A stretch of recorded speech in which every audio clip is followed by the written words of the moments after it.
BearShare, the P2P network that became Adware. In the golden age of peer-to-peer file sharing, when Napster had just been shuttered and music lovers were desperately seeking alternatives, a small software company called Free Peers released what seemed like the perfect solution. BearShare launched in December 2000 as a clean, user-friendly file-sharing application built on the Gnutella network, promising users the ability to share music, videos, and documents without the centralized vulnerabilities that had doomed Napster. The software was genuinely impressive in its early days, featuring a sleek interface that was far more polished than competitors like LimeWire or Kazaa, offering advanced search capabilities, and most importantly, functioning exactly as advertised without any hidden malware or unwanted software. For nearly 6 years, BearShare maintained its reputation as one of the most trustworthy names in P2P software, attracting millions of users who appreciated its straightforward approach to file sharing. The application's popularity soared particularly among college students and young professionals who valued its reliability and clean interface, with the software reaching over 15 million downloads by 2006. BearShare's early success was built on a foundation of user trust and technical excellence, with the development team at Free Peers consistently releasing updates that improved performance and added features without compromising the software's integrity. The irony is almost poetic that a program which began as a beacon of legitimate P2P software would eventually become synonymous with everything users feared most about downloading free applications from the internet. The transformation of BearShare from trusted software to digital parasite didn't happen overnight, but rather through a series of increasingly desperate business decisions that reflected the broader challenges facing P2P companies in the mid-2000s. As the Recording Industry Association of America and Motion Picture Association of America ramped up their legal campaigns against file-sharing networks, many P2P companies found themselves caught in an impossible position, needing to generate revenue while operating in an increasingly hostile legal environment. Free Peers, like many of its competitors, initially tried to monetize BearShare through legitimate means, including premium versions of the software and advertising partnerships. But these efforts proved insufficient to sustain the company's operations. The pressure intensified when major lawsuits began targeting not just individual file sharers, but the companies that created the software, creating massive legal expenses and an uncertain future for the entire P2P industry. In 2004, Free Peers made its first questionable decision by partnering with advertising companies that began inserting banner ads into the BearShare interface, a move that annoyed users but remained relatively harmless compared to what would follow. The company's financial situation continued to deteriorate as legal costs mounted and traditional revenue streams failed to materialize, setting the stage for the dramatic shift in business model that would ultimately destroy BearShare's reputation. By 2005, with mounting legal pressure and dwindling resources, Free Peers began exploring partnerships with Adware companies, marking the beginning of the end for BearShare as a respected piece of software. The first signs of BearShare's transformation into Adware appeared in early 2006, when users began reporting unexpected software installations after updating to newer versions of the application. Initially, these bundled programs were relatively benign browser toolbars and search engine modifications that, while annoying, didn't cause significant system damage or pose serious security risks.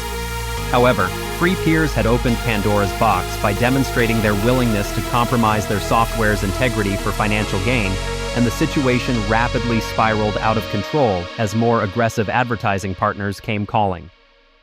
The company began bundling increasingly intrusive software with BearShare installations, including programs that modified browser homepages, inserted pop-up advertisements into web browsing sessions, and monitored user behavior for advertising purposes. Perhaps most troubling was the discovery that newer versions of BearShare were installing software that was extremely difficult to remove, with some bundled programs lacking proper uninstall procedures and others actively resisting removal attempts. Security researchers at companies like Symantec and McAfee began classifying BearShare and its bundled software as potentially unwanted programs, with some antivirus applications outright blocking the software's installation. The transformation was so dramatic that many longtime users initially assumed their downloads had been compromised by malware, only to discover that the unwanted software was being officially distributed by Free Peers themselves. User complaints flooded technology forums and support websites, with former BearShare advocates warning others to avoid the software entirely, marking a stunning fall from grace for what had once been considered the premium option in P2P file sharing. As BearShare's reputation crumbled throughout 2006 and 2007, Free Peers doubled down on their Adware strategy rather than attempting to repair the damage they had caused to their brand and user base. The company began partnering with some of the most notorious adware distributors in the industry, including companies that specialized in creating software that was intentionally difficult to detect and remove from infected systems. New versions of BearShare became delivery vehicles for an ever-expanding array of unwanted software, including fake antivirus programs, system optimization tools that created problems they claimed to solve, and browser hijackers that redirected search queries to advertising-heavy websites. The installation process for BearShare became a minefield of pre-checked boxes and misleading prompts designed to trick users into installing additional software, with the legitimate file-sharing functionality almost seeming like an afterthought compared to the extensive Adware payload. Security researchers documented instances where a single BearShare installation could result in dozens of unwanted programs being installed simultaneously, turning functional computers into nearly unusable advertising platforms within minutes. The software's behavior became so aggressive that many antivirus companies began treating BearShare installations as malware infections, with some security suites automatically quarantining or deleting the software upon detection. Free Peers seemed completely unconcerned with user complaints or security warnings, continuing to release new versions that contained even more intrusive advertising software and showed no signs of returning to their original business model. The company's complete abandonment of their user base was perhaps most evident in their customer support, which became virtually non-existent as complaints about unwanted software installations overwhelmed their ability to respond. The technical analysis of BearShare's Adware transformation reveals the sophisticated methods the company employed to maximize revenue from unwanted software installations while minimizing the likelihood of easy removal by frustrated users. Security researchers who reverse-engineered BearShare installations discovered that the software was using rootkit-like techniques to hide the presence of bundled programs, making them difficult to detect even with specialized anti-malware tools. The installation package would create multiple registry entries scattered throughout the Windows registry, establish numerous file system locations for different components, and even install system services that would restart removed programs after reboot. Perhaps most insidiously, BearShare's installer began using a technique called pay-per-install bundling, where different advertising companies would bid for the right to have their software included in installations, meaning that users never knew exactly what unwanted programs they might receive. The software also implemented sophisticated user tracking capabilities that went far beyond what was necessary for file sharing functionality, collecting detailed information about browsing habits, installed software, and system specifications that was then sold to advertising companies. Some versions of BearShare were found to be installing keyloggers that captured user passwords and personal information, though Free Peers claimed these were bugs rather than intentional features. The company also began using a technique called silent installation, where certain bundled programs would be installed without any user notification or consent, completely abandoning any pretense of transparency about their software's behavior. Network analysis revealed that BearShare was communicating with dozens of advertising servers simultaneously, consuming bandwidth and system resources that significantly degraded the performance of the file-sharing functionality that users actually wanted. The legal and regulatory response to BearShare's transformation into Adware was swift and severe, though it came too late to save the millions of users who had already fallen victim to the software's increasingly malicious behavior. In 2007, the Federal Trade Commission opened an investigation into Free Peers' business practices, focusing specifically on their failure to adequately disclose the bundled software installations and their use of deceptive installation procedures. The investigation revealed that Free Peers was earning substantial revenue from Adware partnerships, with some estimates suggesting that bundled software installations were generating more income than the file-sharing functionality that originally made BearShare popular. Several state attorneys general joined the FTC investigation, arguing that BearShare's installation practices constituted fraud and violated consumer protection laws in multiple jurisdictions. The legal pressure finally forced Free Peers to modify their installation procedures in late 2007, adding more explicit disclosure language and unchecking some bundled software options by default, though many security experts argued these changes were largely cosmetic.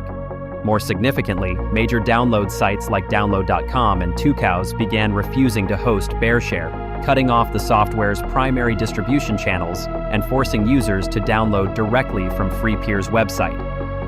The company's legal troubles were compounded by a series of class action lawsuits filed by users seeking compensation for system damage caused by unwanted software installations, though most of these suits were settled out of court for undisclosed amounts.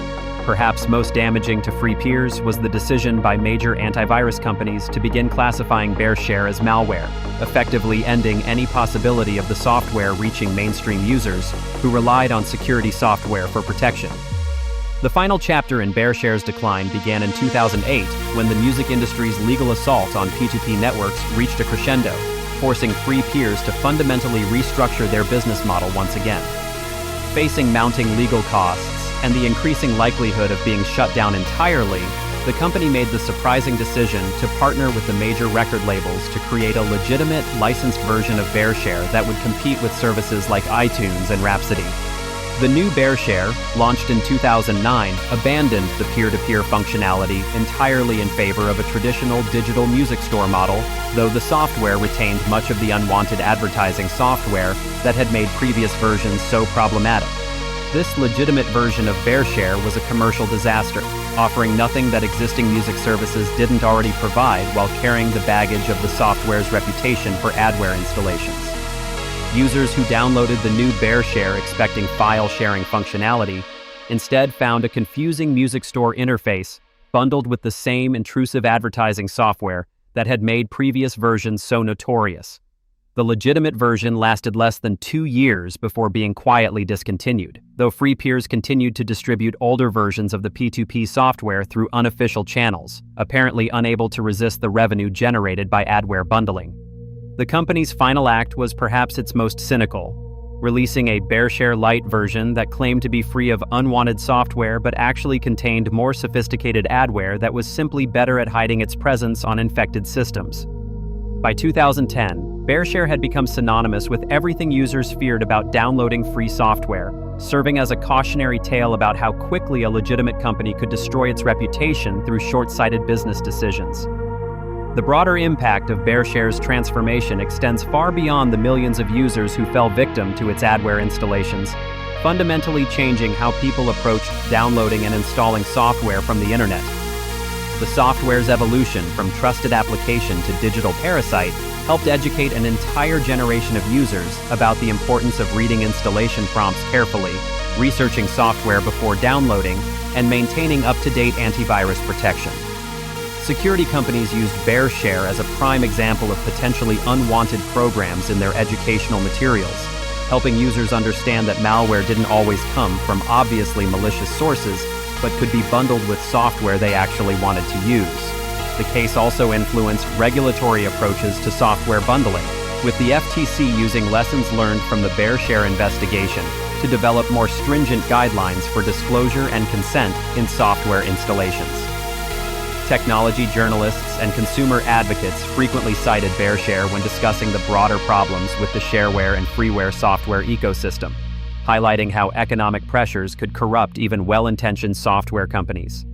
The software's legacy also influenced the development of alternative P2P applications, with newer file-sharing programs explicitly marketing themselves as clean alternatives to BearShare and similar compromised software. Perhaps most significantly, BearShare's transformation helped accelerate the shift away from desktop P2P applications toward streaming services and cloud-based file sharing, as users increasingly preferred subscription-based services over free software that might compromise their system security.